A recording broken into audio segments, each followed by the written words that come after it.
Al-Quran untuk dihafal. Saya memiliki harapan yang sangat tinggi.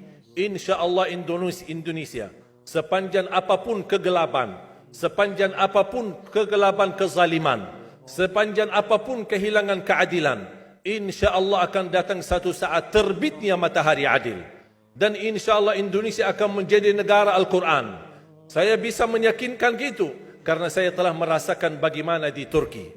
Turki negara sekuler yang ratusan tahun serangi Islam, ratusan tahun menabaikan Islam, tidak boleh kumandangkan azan dalam bahasa Arab, tidak boleh ada rumah tahfiz, tidak boleh ada pesantren, tidak boleh belajar agama, tidak diberikan anak-anak kita bisa belajar dengan sendirinya Al-Quran. Semuanya dilarang dengan keras, bahkan terancam orang-orang yang melanggar aturan itu. Allah Subhanahu wa taala melahirkan seorang presiden yang bisa membaca Al-Quran. Coba buka di YouTube bacaan Erdogan bagaimana. Itu dilahirkan dari negara sekuler. Saya bisa meyakinkan insya-Allah 1 juta menghafal Al-Quran. Dan Bapak Ibu mudah-mudahan masih punya umur akan mendengar pengumuman besar. Imam besar salat Idul Fitri dan Idul Adha sekaligus khatib adalah Presiden Republik Indonesia menghafal Al-Quran. Itu yang saya yakini. Dan saya tidak pernah merasa lelah.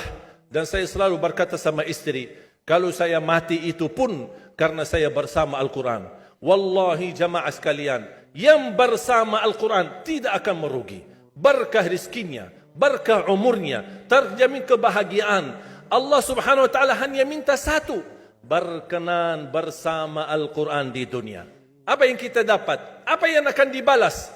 Akan Al-Quran temani kita di dunia, akan temani kita saat sakratul maut, akan temani kita di kuburan membela kita, akan menemani kita saat kita dibangkit oleh Allah, akan menemani kita saat hisab, akan menemani kita saat berjalan di atas sirat yang sangat tipis dan panjang, bahkan tajam jalanannya. Begitu sampai ke surga, apakah Al-Quran melepas? Tidak akan melepas.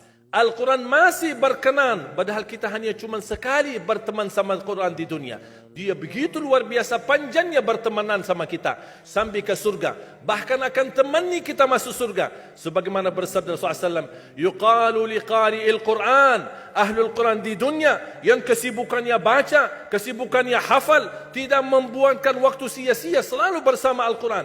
Allah suruh dia, bacalah dalam surgamu, naik derajatmu. Baca, naik lagi, tambah lagi baca, naik lagi. Sampai di posisi mana pun anda berhenti baca, disitulah posisimu di dalam surga. Bagaimana kata Siti Aisyah di riwayat Imam Muslim, jumlah tingkatan-tingkatan dalam surga Allah sesuai jumlah ayat Al-Quran. Oleh karena itu tidak ada yang lebih tinggi di dalam surga Allah daripada Ahlul Quran. Cukuplah bahagia Ahlul Quran ketika di hari kiamat dipanggil. Semua manusia dibangkitkan oleh Allah. Malaikat memberikan pengumuman, mana Ahlul Quran? Berdiri, rapat, berdekatan. Mereka maju. Mau bawa kami ke mana? Kalian terpilih menjadi orang yang terdekat sama Allah. Karena Ahlul Quran adalah keluarga Allah Subhanahu wa taala. Bukan hanya kita sendiri yang mendapatkan anugerahnya dan manfaatnya. Semua keluarga kita, termasuk orang tua kita dan orang yang ada di sekitar kita. Makanya jemaah sekalian, kalau anda gagal penghafal Al-Quran, anakmu pun gagal penghafal Al-Quran, jangan sisahkan walaupun saham menjadi saksi baik di hadapan Allah. Ya Allah, saya belum hafal, anakku gagal penghafal Quran, tapi insya-Allah hartaku, usahaku, pikiranku, tenagaku bisa terus memperjuangkan Al-Quran. Apa saja, ya Allah, insya-Allah menjadi saksi baik. Dan nanti di hari kiamat, insya-Allah kita bersama Ahlul Quran mendapatkan syafaatnya Al-Quran di hari kiamat.